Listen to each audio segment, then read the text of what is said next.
मैं पीड़ित परिवार को साथ ले जाने की मांग करता हूं और पीड़ित परिवार इस पर सहमत है। आप लोग मेरे साथ चलने को तैयार हैं? आपको लगता है मेरे साथ आप लोग सुरक्षित हैं? और परिवार के लोग इस बात का समर्थन कर रहे हैं। आप परिवार के लोगों से जान लीजिए। पीड़िता के भाई यहाँ खड़े, संदीप, हम आप लोग यहाँ सुरक्षित हैं? आप कहाँ ले जाना चाहते हैं? मैं अपने घर ले जाऊंगा, जहाँ मैं रहता हूँ। हाँ, मैं गारंटी लेता हूँ। अगर प्रशासन सुरक्षा नहीं करता तो बताए, वो अथॉरिटी दे, मैं करूंगा सुरक्षा। जितनी पुलिस यहाँ लगाई गई है, जितनी पुलिस पीड़ितों से मिलने आने वालों को रोकने में लगाई गई है, उतनी पुलिस जो है बहनों की बेटियों की सुरक्षा में क्यों लगाती सरकार? अगर सरकार हमारी मांगों पे अमल नहीं करेंगे तो मैं विधानसभा घेरूंगा यहाँ से जाके। मुख्यमंत्री चैन से नहीं सोएगा। अगर मेरा परिवार डर में सोएगा तो मुख्यमंत्री भी चैन से नहीं सोएगा।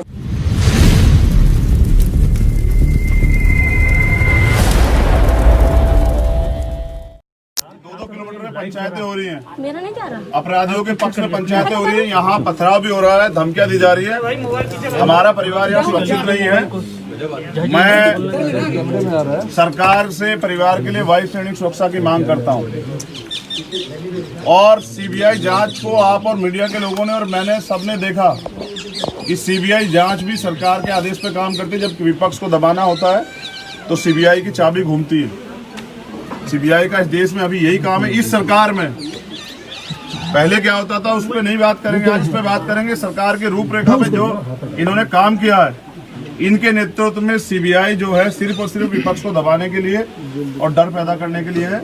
हमारी मांग है कि सुप्रीम कोर्ट के रिटायर्ड जस्टिस की निगरानी में ये पूरा केस चले और जांच हो। इस सरकार पे, इनकी एजेंसियों पे कोई भरोसा नहीं है। ये एजेंसियां सिर्फ वो करेंगी जो सरकार चाहती है। तो वो रिटायर्ड जज हो और अगर बहुत अच्छा करना चाहती है सरकार, अगर सरकार पूरे देश में जो विरोध है तो उसको समझते हुए सरकार ये करे कि वो अगर शेड्यूल कास्ट का जज हो या माइनॉरिटी का जज हो या बैकवर्ड का जज हो या वो जज हो कोई जो भारतीय संविधान में पूर्ण आस्था रखता हो, तो उसका हम लोग सम्मान करेंगे। लेकिन ये सीबीआई और इससे काम नहीं चलेगा। जो कुछ यहाँ हो रहा है वो अच्छा नहीं है। जिस तरह से उस दिन बुआ जी को पीटा गया, बुआ जी यहाँ हैं, बुआ जी को पीटा गया, ये पीड़ित परिवार, जब पीड़ित परिवार का सरकार न्याय नहीं करेगी तो कौन न्याय करेगा? थोड़ा बुआ जी बताइए। जिस तरह से हमारे लोगों के पे पुलिस ने अत्याचार किया, उनको मारा पीटा, आप ये बताइए, जब यहाँ हमारे लोग सुरक्षित नहीं तो यहाँ कैसे चलेगा? यहाँ मुझे उम्मीद नहीं है कि आने वाले कल में क्या होने वाला है। कल यहाँ कुछ भी हो सकता है। मैं यहाँ मांग करता हूँ कि मैं परिवार को साथ ले जाना चाहता हूँ। मैं अपने परिवार को यहाँ नहीं छोड़ना चाहता। क्या तो सरकार यहाँ वायु सैनिक की सुरक्षा की घोषणा करे और वो परमानेंट परिवार के साथ रहे। हम मेरे साथ पीड़िता बहन के पिताजी हैं, वो मेरे परिवार के हैं। वो आपसे बात करेंगे कि वो कैसा महसूस कर रहे हैं। भाऊ जी, ऐसा महसूस है वो, और हमें तो बहुत ज़्यादा डर हम तो बोल ही नहीं पा रहे। तो हमें तो यही है कि कम से कम ना तो हमें या तो भैया के संग चले जाऊंगे या नहीं तो मैं सुरक्षा दीजिए, चेहरा ढक लीजिए। यही जो हैं, यही लोग जो हैं धमकी दिला रहे हैं, प्रशासन के लोग, यही लोग जो है डरा रहे हैं। तो मैं ये मांग करता हूं कि सरकार अगर दलितों के साथ न्याय करना चाहती है, उस बेटी के साथ न्याय करना चाहती है, तो पीड़ितों का सुरक्षित रहना जरूरी है। जब ये सुरक्षित नहीं रहेंगे तो न्याय की लड़ाई लड़ेंगे कैसे? इसलिए मैं पीड़ित परिवार को साथ ले जाने की मांग करता हूँ और पीड़ित परिवार इस पर सहमत है। आप लोग मेरे साथ चलने को तैयार हैं? आपको लगता है मेरे साथ आप लोग सुरक्षित हैं? हुआ आप लोग मेरे साथ सुरक्षित हैं? पूरा परिवार यहाँ नहीं रहना चाहता क्योंकि इतनी सुरक्षा के बावजूद भी यहाँ 2-2 किलोमीटर पंचायतें हो रही हैं। कल को कोई भीड़ आके हमारे परिवार पे हमला कर देगी। सरकार में बैठे लोग पुलिस को का जिस तरह यूज कर रहे हैं, आप सब देख रहे हैं। पूरे देश में जो खलबली है, पूरे देश में जो आक्रोश है, सरकार को उसको समझते हुए इस मांग पे गौर करना चाहिए। और मैं खुद चाहूँगा, मैं अधिकार में बात करूँगा, पीड़ित परिवार को साथ लेके जाऊँ। मैं अपने परिवार को यहाँ नहीं रहने दूंगा। मैं नहीं चाहता कोई भीड़ जो है कल मेरा परिवार सिर्फ अखबार की सुर्खियाँ बन के रह जाए। धन्यवाद।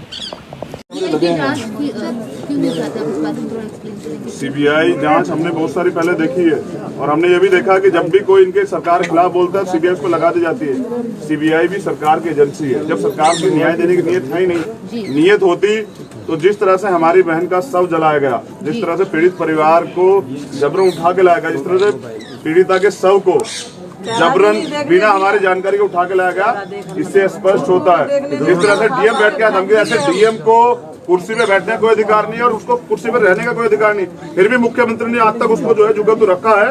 इसका मतलब वो डीएम ने जो किया है उसके कार्य से खुश है। किस कैटेगरी की सुरक्षा चाहते हैं आप परिवार? मैं वाइस श्रेणी की सुरक्षा चाहता हूं। जब यहाँ कंगना रनौत को सुरक्षा मिल सकती है तो पीड़ित परिवार को क्यों नहीं मिलती, जबकि एक्ट में प्रावधान है। एक्ट को सही तरह से इम्प्लीमेंट नहीं किया जा रहा है। मैं परिवार यहाँ सुरक्षित नहीं है और परिवार के लोग इस बात का समर्थन कर रहे हैं। आप परिवार के लोगों से जान लीजिए, पीड़िता के भाई यहाँ खड़े, संदीप, हम आप लोग यहाँ सुरक्षित हैं? आप कहाँ ले जाना चाहते हैं? मैं अपने घर ले जाऊंगा और जहाँ मैं रहता हूँ। हाँ, मैं गारंटी देता हूँ, अगर प्रशासन सुरक्षा नहीं करता तो बताए, भीम आर्मी के 10,000 लोग यहीं पर पीड़ित परिवार सुरक्षा करेंगे। वो अथॉरिटी दे, मैं करूंगा सुरक्षा। SIT प्रूफ के बारे में आपको कुछ कहना है? जो प्रूफ मैंने क्या कहा, SIT जांच कर रही है उस बारे में मैंने बताया ना, जांच ही चल रही है और जांच चलती रहेगी। और जिस तरह की कार्यशैली है, मुझे ये भी नहीं पता कि कल मेरे ही परिवार को आरोपी बना दिया जाएगा। चंद्रशेखर भाई, एक खास तरह के जज की आपने बात कही कि जज ये होना चाहिए, क्या इसके पीछे वजह ये है, मैंने बहुत सारे ऐसे आदेश देखे जिनके बाद सरकार ने प्रमोशन किए, इसलिए मैं क्योंकि उस जज पे किसी का दबाव नहीं, उस पर आगे बढ़ने को या प्रमोशन के लिए कुछ नहीं है रिटायर्ड जज पे, लेकिन मुझे सुप्रीम कोर्ट के अलावा किसी पे भरोसा नहीं है। जिस तरह से सरकार ने लोकतंत्र की हत्या की है, मुझे सुप्रीम कोर्ट के अलावा किसी पे कोई भरोसा नहीं। चंद्रशेखर, शासन से, प्रशासन से, सरकार से किसी पे भरोसा नहीं है, तो मतलब इस तरह से अगर और भी केस होंगे तो कैसे चलेगा? कि हर कोई अगर यही सरकार रोके ना, जितनी पुलिस यहाँ लगाई गई है, जितनी पुलिस पीड़ितों से मिलने आने वालों को रोकने में लगाई गई है, उतनी पुलिस जो है बहनों की बेटियों की सुरक्षा में क्यों लगाती सरकार?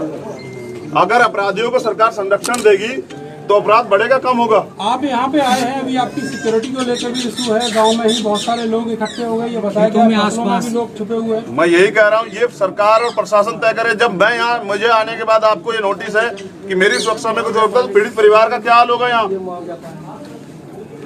यहाँ जब मेरी सुरक्षा में सवाल उठे तो पीड़ितों के साथ क्या हाल होगा और पीड़ित कितना अपने आप को सेफ महसूस कर रहा है, आप समझ सकते हैं। यहाँ पे एडमिनिस्ट्रेशन का सेंटर है क्या? जातिगत मामला नहीं है, तो आप इसके बारे में क्या कहेंगे? लोग बोल रहे हैं कि जातिगत मामला क्यों बना? बेटी है तो बेटी किसी की भी हो सकती है, ऐसा भी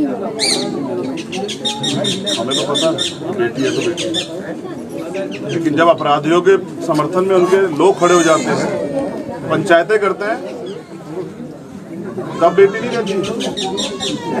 मैं अपने लोगों के साथ खड़ा हूँ और इसके अलावा मेरे पास कुछ नहीं है कहने को। अगर सरकार हमारी मांगों पे अमल नहीं करेंगे तो मैं विधानसभा घेरूंगा यहाँ से जाके। मुख्यमंत्री चैन से नहीं सोएगा, अगर मेरा परिवार डर में सोएगा तो मुख्यमंत्री भी चैन से नहीं सोएगा। हम लोग विधानसभा घेराव करेंगे अगर मेरी मांगों पे, परिवार की मांगों पे गौर नहीं किया जाएगा। मेरी मांग वही है जो परिवार चाहता है। सर, पीड़ित परिवार से सवाल है पिताजी से कि क्या आपको डर लग रहा है, क्या आपको चिंता है अपने परिवार की सुरक्षा की? एक बार दोबारा दोहरा दीजिए और क्या मांग है आपकी, ये बता दीजिए सामने कैमरे में। हमें तो यहाँ डर है, सुरक्षित महसूस नहीं कर रही, दबाव भी है चारों तरफ से। हम अपने भाई के साथ जाना चाहते हैं, हमारा घर है वहाँ दिल्ली में भी। हम तो भैया के संग चले जाएंगे, भैया बना आराम से रहेंगे या तो रोटी खा। अगर मैं होता तो पीड़िता की, मेरी बहन की लाश को इस तरह नहीं जलाया जाता, और ये आप और सब लोग जानते हैं। अपराधियों को बंद करे, अपराध बंद कराए सरकार, पीड़ितों को बंद करने का काम ना करे। चंद्रशेखर जी, आप अभी पीड़ितों को ले जाएंगे अपने साथ, लेकिन अगर इस तरीके से प्रशासन पर और गांव में आप पर भरोसा नहीं तो आप कब तक उनको अपने साथ रखेंगे? इसके बारे में क्या विचार है? मैं तो इसी काम के लिए जन्मा हूँ, मेरा काम ही है कि अपने लोग सुरक्षा करूँ, और आप मुझे जानते भी इसी बात से। मैं जब तक जीऊंगा अपने परिवार सुरक्षा करूँगा, और अगर हम लोग सत्ता में होते तो क्या हिम्मत थी अगर हमारा परिवार यहाँ सुरक्षित महसूस करता? धन्यवाद।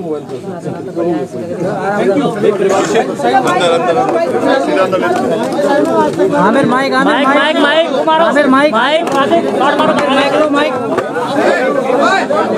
आमिर माइक आईडी और आमिर